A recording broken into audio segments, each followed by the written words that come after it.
আমি এই মুহূর্তে ভারতের সর্বভারতীয় যুগ্ম সম্পাদক SFI এর। তাই পশ্চিমবঙ্গের পাশাপাশি সারা ভারত জুড়ে কেন্দ্রীয়ভাবে আমার কিছু দায়িত্ব রয়েছে, সে দায়িত্ব আমাকে পালন করতে হবে। এবং আমার মনে হয় না যে কোনো আন্দোলন না আইসোলেশনে হয়, যে পশ্চিমবঙ্গের যখন নারী নির্যাতনের ঘটনা ঘটছে সেখানে আমি আন্দোলন করব, অথচ যখন ভিনেশ ফোগাটরা দিল্লির রাস্তায় বসে থাকবে তাদের পাশে দাঁড়িয়ে আমি যদি সংহতি জানাই বা তাদের আন্দোলনের সঙ্গে থাকি, তাহলে এটা বলা হবে ও তো পশ্চিমবঙ্গে মাটি কামড়ে পড়ে নেই। কারণ তিলোত্তমার আন্দোলন এবং ভিনেশ ফোগাটদের আন্দোলন দুটোর মধ্যে কোথাও তো কোনো ফারাক নেই। দুটোই যে মেয়েরা বাইরে কাজ করতে যান, কেউ অলিম্পিয়ান হতে পারেন, কেউ ডাক্তার হতে পারেন, তাদের কর্মক্ষেত্রে নিরাপত্তার কথা, সুরক্ষার কথা তারা বলছেন। দুটো ক্ষেত্রেই যারা ধর্ষক, যারা এই ভয়ঙ্কর কর্মকাণ্ডগুলো ঘটিয়েছেন, তারা শাসক দলের লোক।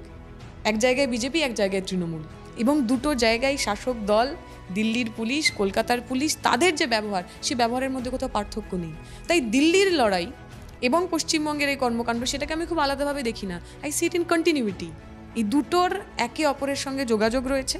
ফলে আমি যদি মনে করি যে আমি তো আসলে একটা সমাজ ব্যবস্থা বদল করতে নেমেছি, খালি সরকার বদল করতে নামিনি। একটা সমাজ ব্যবস্থা যেখানে মেয়েদের শুধু মেয়ে হওয়ার কারণে ধর্ষণ করা যায় না, যেখানে একটা মেয়েকে শুধুমাত্র মেয়ে হওয়ার কারণে প্রতিদিন সে কতটা যোগ্য এটা প্রমাণ করতে হয় না।